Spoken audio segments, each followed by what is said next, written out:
성경 말씀 요한복음 11장 47절에서 53절입니다. 이에 대제사장들과 바리새인들이 공회를 모으고 이르되 이 사람이 많은 표적을 행하니 우리가 어떻게 하겠느냐. 만일 그를 이대로 두면 모든 사람이 그를 믿을 것이요. 그리고 로마인들이 와서 우리 땅과 민족을 빼앗아 가리라 하니 그 중에 한 사람 그 해의 대제사장인 가야바가 그들에게 말하되 너희가 아무것도 알지 못하는도다. 한 사람이 백성을 위하여 죽어서 온 민족이 망하지 않게 되는 것이 너희에게 유익한 줄을 생각하지 아니하는도다 하였으니 이 말은 스스로 함이 아니요 그의 대제사장이므로 예수께서 그 민족을 위하시고 또 그 민족만 위할 뿐 아니라 흩어진 하나님의 자녀를 모아 하나가 되게 하기 위하여 죽으실 것을 미리 말함이라라. 이날부터 그들이 예수를 죽이려고 모의하니라. 아멘. 사도 바울은 고린도전서 15장 31절에 보면 그의 간증 중에 유명한 간증이 있다고 한다면 나는 날마다 죽노라 이런 간증을 했어요. 자, 우리가 만약에 어떤 간증을 한다면 내가 기도해서 병든 자를 고쳤습니다. 내가 기도해서 어떤 사람이 구원을 받았습니다.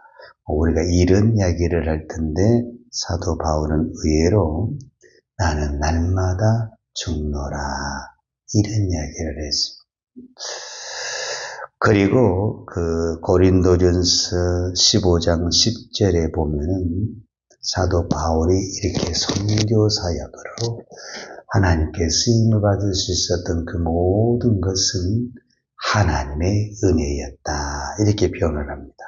15장 10절에 보면 그러나 나의 나된 것은 하나님의 은혜로 된 것이니 내게 주신 그 은혜가 헛되지 아니하여 내가 모든 사도보다 더 많이 수고하였으나 내가 아니요 오직 나와 함께 하신 하나님의 은혜다 이렇게 말을 했습니다.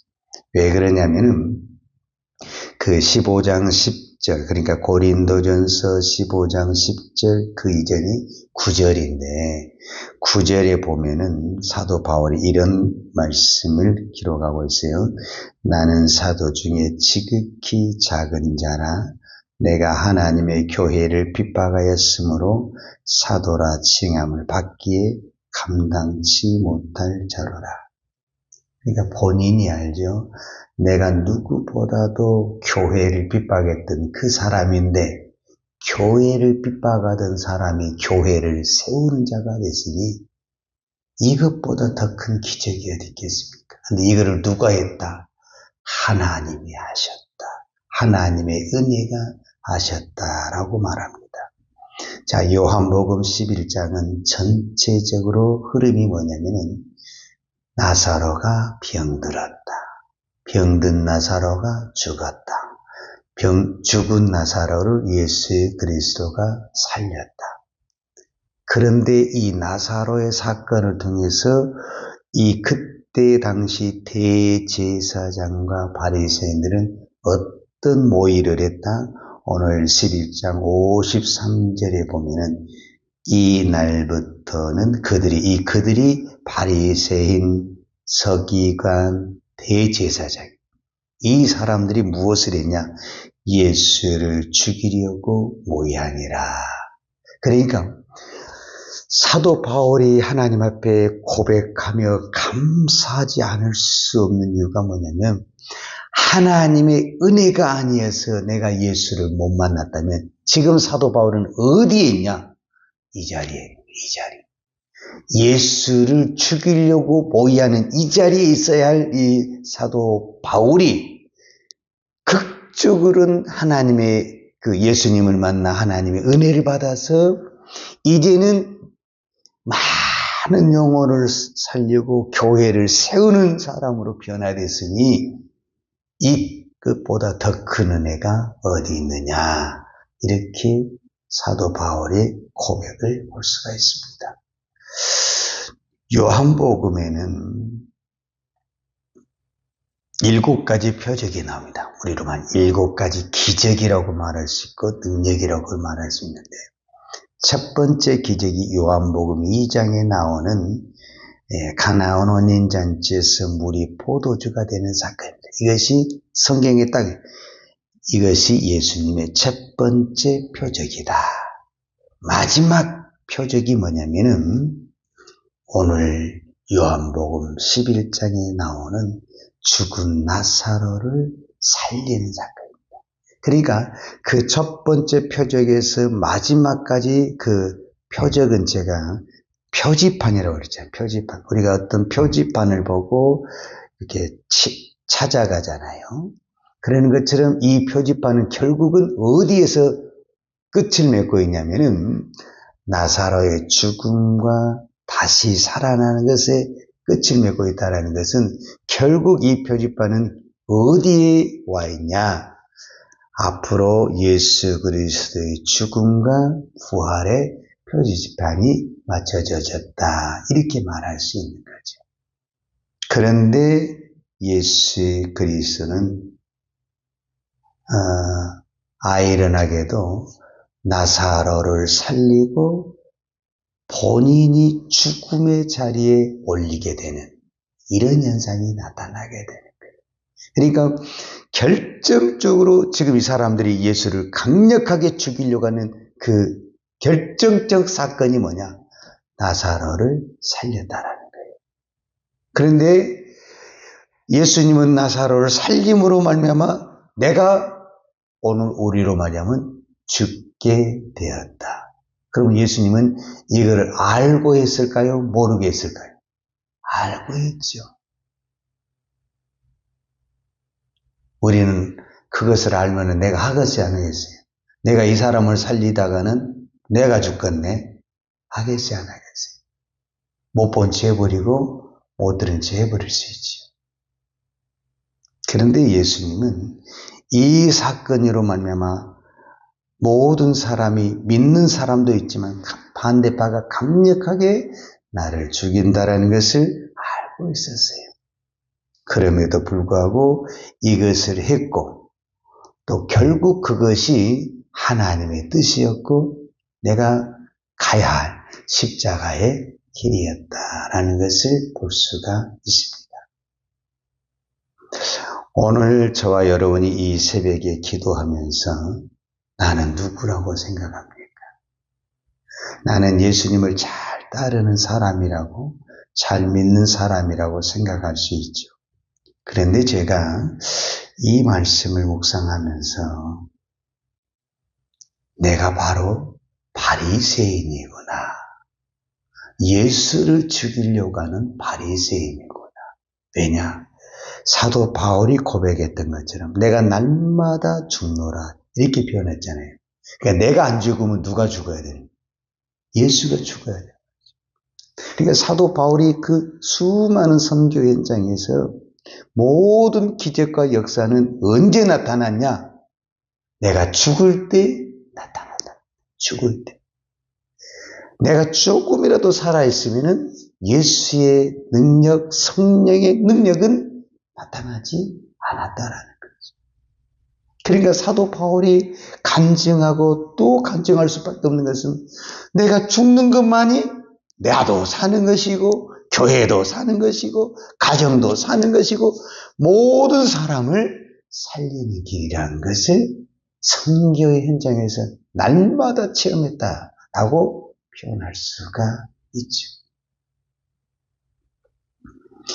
오늘 우리는 바리새인은 아니지, 예수를 죽이려고 하는 것은 아니지만은 나는 안 죽으려고 그래. 나는 예수는 안 죽이겠다라는 거야. 그런 악한 짓은 안 하겠다는데 내가 안 죽으려고 그래. 나는 안 죽고 예수님의 좋은, 예수님의 사랑도 받고 싶고 예수님의 축복도 받고 싶고 예수님의 은혜도 받고 싶죠. 근데 나는 그럴수록 더 죽어야 되는데 사실은 안 죽겠다라는 거야. 이것이 오늘 우리의 신앙의 딜레마가 아닌가 하는 생각이 들어요. 우리는 은혜를 받을수록 더 어떻게 해야 되는 거지? 사도 바울의 고백에 의하자면 더 낮아지고 더 내려놓고 더 죽어지는 거죠. 이것이 은혜 받는 자의 삶이죠. 그런데 우리는 어떻든가 은혜는 받고 축복은 받고 싶지만 더 움켜쥐고 싶고 소유하고 싶은 이런 욕심과 야망이 있는 거지.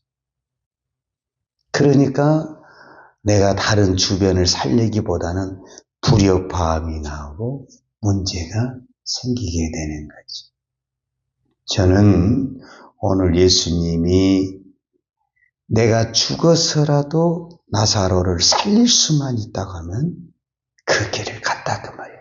근데 그 나사로가 나라고 생각을 하지, 나라고. 주님이 나를 살리기 위해서 그 죽음의 자리에 갔다고 생각을 하면은 내가 주님을 위해서 못 죽을 것이 없잖아요.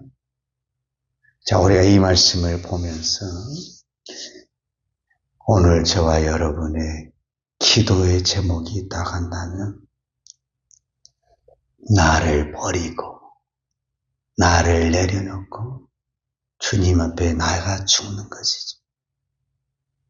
지금 이 나라에 또 우리 가정에 또 우리 교회에 여러 가지 사건이 있고 문제가 있고 어려움이 있다고 한다면 이렇게 생각을 해보세요. 나 한 사람만 죽어서 저 영혼이 살아날 수만 있다면, 나 한 사람이 죽어서 가정이 평안할 수만 있다면, 나 한 사람이 죽어서 교회가 든든히 설 수만 있다면 내가 그것을 감당해야 되지 않겠습니까? 오늘 주님이 보여주는 그 사건이 오늘 저에게 주시는 말씀이 이 말씀 아닙니까?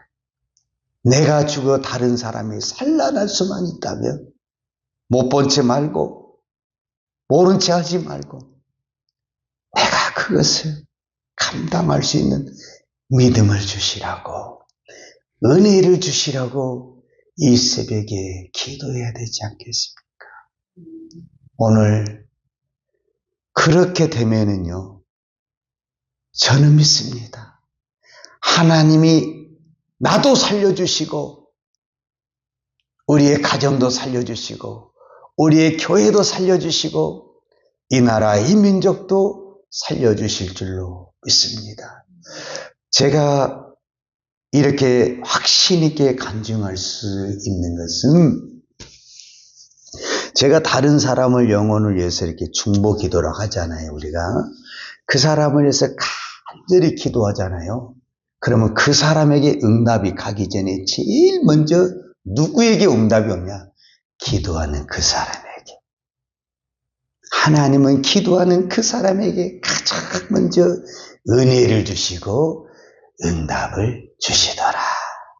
그래서 오늘 내가 죽겠다고 믿음으로 기도하고 하나님 앞에 나아가면 하나님이 저는 가장 먼저 기도하는 그 사람에게 사도 바울에게 은혜를 주시고 능력을 부어주신 것처럼 오늘 기도하는 우리에게 하나님이 은혜를 부어주시고 복을 주실 줄로 믿습니다. 기도하겠습니다. 걸어가신 아버지 하나님 감사합니다. 오늘 예수님은 죽은 나사로를 살렸습니다. 그래서 많은 사람들이 기뻐했지만 예수님을 싫어하는 사람들은 이 사건으로 말미암아 이제는 나사로뿐만 아니라 예수도 죽이려고 하는 무서운 계획을 세우고 있습니다. 오늘 이 시대가 정말 이 성경의 시대와 같습니다. 내가 주를 위해 살려고 몸부림을 치면 하나님의 은혜도 있지만 반대하고 죽이려고 하는 악의 세력도 얼마나 많은지 모릅니다. 하나님, 내 힘으로는 감당치 못하지만 하나님이 은혜 주시면 감당할 줄로 믿습니다. 오늘도 기도하옵나니 주여 은혜를 부어 주시옵소서. 오늘도 그 은혜의 힘으로 승리하기를 원합니다. 영혼을 살리는 자가 되기를 원합니다. 하나님, 오늘도 긍휼히 여겨 주시옵소서. 예수님의 이름으로 기도하였습니다. 아멘. 여호와는 내게 복을 주시고 너를 지키시기를 원하며 여호와는 얼굴로 내게 비추사 은혜 베푸시기를 원하며 여호와는 얼굴을 내게 향하여 드사 평강 주시기를 원하노라. 이제는 나 같은 죄인을 위하여 십자가에 돌아가신 우리 주 예수 그리스도의 은혜와 독생자를 아낌없이 보내주신 아버지 하나님의 무한하신 사랑과 성령님의 풍성한 은혜가 오늘도 내가 죽고 영혼을 살리기를 원하는 사랑하는 주의 종들 머리머리 예와 이 나라의 민족과 한국 교회에 온 열방의 이 생명의 복음을 증거하는 선교사님들 위에와 사랑하는 주의 자녀들 머리에 이제로부터 영원토록 함께 있을지어다. 아멘.